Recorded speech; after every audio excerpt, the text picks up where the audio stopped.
నాది.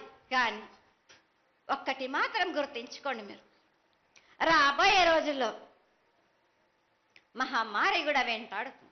మీరు మాత్రం జాగ్రత్తగా ఉండండి. మీరు పాటించవలసినవి పాటించండి. అగ్ని ప్రమాదాలు కూడా జరుగుతాయి. వీటి గురించి కూడా తప్పనిసరిగా ముందే హెచ్చరిస్తున్నా నేను. తప్పకుండా తల్లి. అదే విధంగా పోయిన సంవత్సరం నువ్వు చెక్కినట్టుగా వర్షాలు చాలా చక్కగా కొడతాయి. కాడికొండలు సస్యవృద్ధి చాలా బాగుంటుంది అని తెలియజేశావు.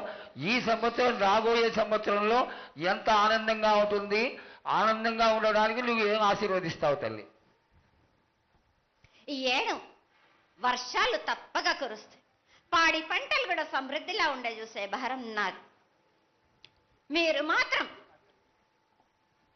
5 వారాలు నాకు పప్పు బెల్లం పలహారాలతోటి కాదు, నాకు ఎట్టి విధంగా నాకు ఈ జాతర జరిపించారు. నాకు అట్టి విధంగా నాకు కొల్లారి నుంచి బాల బచ్చల దగ్గర నుంచి నా ముందుకొచ్చి నాకు కడివడి సాకబోసి నాకు పసుపు కుంకులముతోటి నన్ను ఆనందపరచండి. నాకు సంతోషంగా ఆనందంగా అందుకొని మీరు కోరిందల్లా కొంగు బంగారం చేసే మహంకాళిని నేను. అమ్మా, నువ్వు ఆ ఈశ్వరుడికి చెంగడి నీళ్ళు ఎంత సంతోషమో ఆ విధంగా సంతోషమైనటువంటి తల్లివి కాబట్టి నీకు ప్రతి ఒక్క ఇంటి నుంచి శాఖలు సమర్పించడం ఎంత గొప్ప విశేషం తల్లి. నిరాడంబరతకి ఇది నీ యొక్క గొప్పతనం తల్లి. నువ్వు కేవలం ఇంత తీయటి భోజనం పెట్టి ఒక చెంగుడు శాఖకు వస్తే ఆనందించి రోగాలని వ్యాధులని అన్నింటినీ కాపాడుతావు కాబట్టే నీకు సేవ చేసుకుంటున్నాను తల్లి. నీ పూజలన్నీ తప్పకుండా చేయిస్తాం.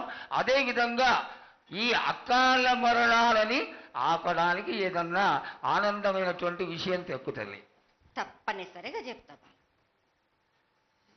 ఈ ఏడు నాకు నా రూపాన్ని నిలబెట్టేసరికి నాకు మాత్రం రక్తం చూపియండి. నాకు రక్తం చూపించకపోతే నేను మాత్రం ఊరుకోను. వాళ్ళకు కొల్లారే కాదు, గ్రామం మొత్తం సంచారం చేస్తాను.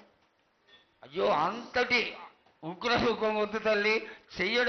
చేయించడానికి పెద్దలందరూ నిన్న కూడా ఒక చిన్న చర్చ జరిగింది.